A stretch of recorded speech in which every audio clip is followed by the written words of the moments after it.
Whether we're discussing architectural design, artwork on the walls, or safety and security outside your home, lighting design plays a key role in creating an atmosphere of comfort and richness, no matter your budget. And yet it's a topic that often doesn't get more than a few minutes of discussion when planning a build. That's why bringing in a professional lighting designer can be a game changer, ensuring your dream home is perfectly illuminated, easy to use, and a joy to come home to.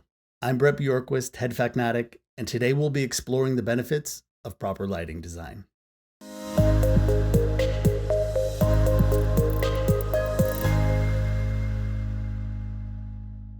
A lighting designer possesses extensive knowledge and expertise in the art and science of lighting. They understand the interplay between natural and artificial light, different lighting techniques, and the latest trends in lighting technology.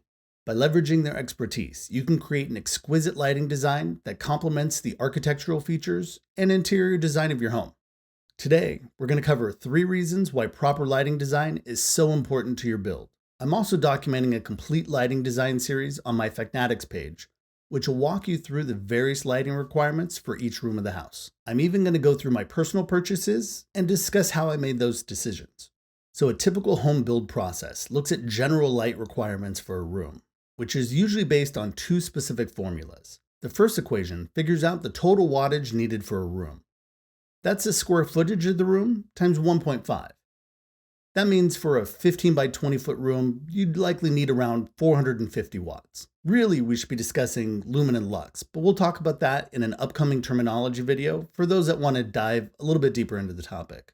Next, you take the height of the room and divide it by 2 to understand how far apart lights should be for even lighting across the floor. The problem is, there's a couple of problems. First, that doesn't take into account the light spread of the specific fixture.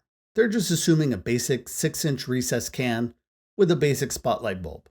Second, we don't live in the empty rooms represented by our floor plans, so equally distributing light on the floor doesn't take into account your desk, couch, or artwork on the walls. Chances are your electrician isn't asking about those things, and they probably won't be asking you what Kelvin temperature you prefer either. Meaning you'll likely end up with the same yellow tinted or too bright white, barely dimmable LED bulbs in each room of the house. At a minimum, you should be using different color temperatures based on the room's main use case, with bathrooms and kitchens getting a cooler, higher Kelvin temperature between 3,500 and 4,000, while bedrooms and family rooms are often better served by a warmer, lower Kelvin, closer to 2,700, 3,000, depending on your preference. Of course, with proper lighting design, you don't have to choose, with tunable LEDs letting you adjust the Kelvin temperature of the bulb depending on the task.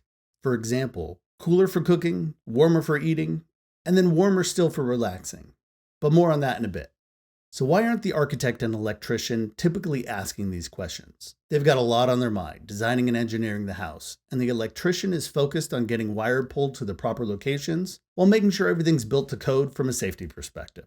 Building a custom home really is a team sport, so if they aren't spending the hundreds of hours a year required to keep up on the latest lighting trends, technologies, and programming requirements, that's understandable, as long as they're partnering up with a lighting designer who does spend those hours training. If they don't, you end up with the property I recently purchased, a 10-year-old completely custom multi-million-dollar build where the 4 cans and a fan approach was utilized everywhere. Plus, with more than 100 switches in the house, only 2 of them have a dimmer, and with 3-way and 4-way switches everywhere, it just doesn't provide the elegant lighting solution I'd expect in a home of this size. Of course, I bought it knowing I'd be creating content based on the poor lighting design.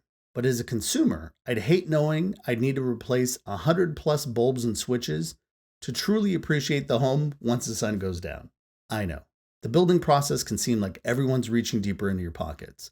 But this is an area I guarantee will bring you more daily happiness than any countertop or floor upgrade you may be thinking about. And that investment will pay dividends, not only as you enjoy living there, but when you go to sell the house later on. So that's reason number 1. The builder and electrician just aren't into lighting design, as they have too many other things they're focused on, and likely don't have the specific training to know what's out there and what works best. Lighting is a specialty, so it shouldn't be a surprise that your general contractor isn't the expert you need here. Every home has its own unique characteristics and requirements. Even if the build isn't custom, your needs are, and a lighting designer works closely with you, taking into account your preferences lifestyle, and the purpose of each space. They customize a lighting plan to suit your specific needs, whether it's creating a cozy ambiance in the living room, setting up task lighting in the kitchen, or highlighting artwork in the hallway or gallery. The result is a personalized lighting plan that adds functionality, beauty, and a touch of luxury to every room, often with relatively little additional spend and very much in line with the importance of use and cost of the home. You should expect an engaging conversation on how you plan to use the various rooms in the home, how and where you entertain, even specific walls that may contain artwork or have architecturally significant materials you want to highlight. Making sure you aren't tripping over the kids' Legos is table stakes.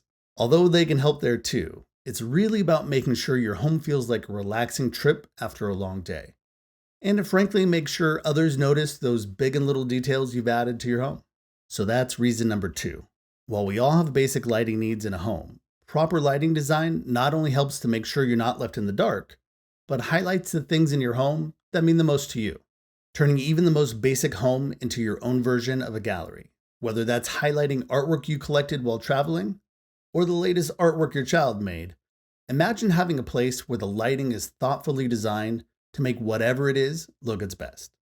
That's living your best life at any budget.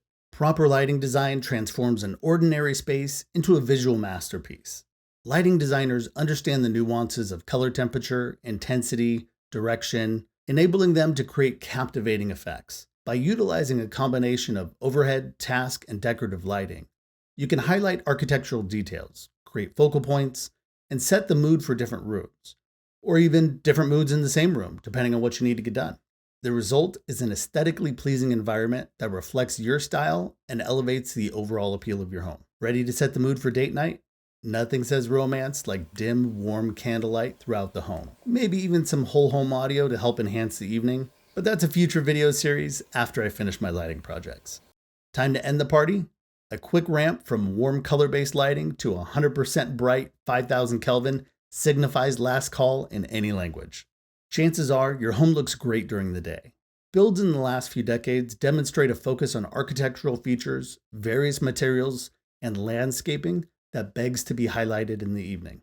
Yet most only get a porch light, maybe a few path lights around the stairs. Outdoor lighting is one of those things that makes a house stand out. Go drive around a few neighborhoods, and while many homes look good during the day, it's the few that are well lit at night that truly stand out from the rest. Going back to my new property, it looks amazing in the daytime, but the first time I saw the place at night was a different story. A porch light and some carriage lights were the only lights in the front, and it didn't even have path lights for the dozen stairs leading up to the front door. The backyard was even worse, just a couple of wall sconces illuminating about 20 feet into the almost quarter-acre backyard. Barely lit steps going up to the pool and yard behind it, which was almost fully engulfed in darkness. I have no idea how anyone could spend the time and money required to landscape the yard and not be able to enjoy it after dark. Again, I'll be doing multiple videos and articles on outdoor lighting, so this property makes a great before and after for me. But you don't want to realize you can't enjoy the home you just finished building after sunset, or have to worry about someone tripping and getting hurt during a party. And that's point number 3.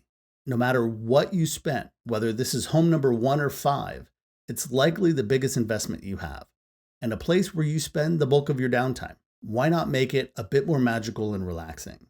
Whether that's dimming and warming the lights while having a drink to unwind, or lighting up the backyard so you can enjoy the space after a long day of work. Lighting design absolutely affects our mood, and it gets used daily. Those two things should mean that spending a bit more time and money on lighting is a good investment, not only for your home's value, but also for your enjoyment.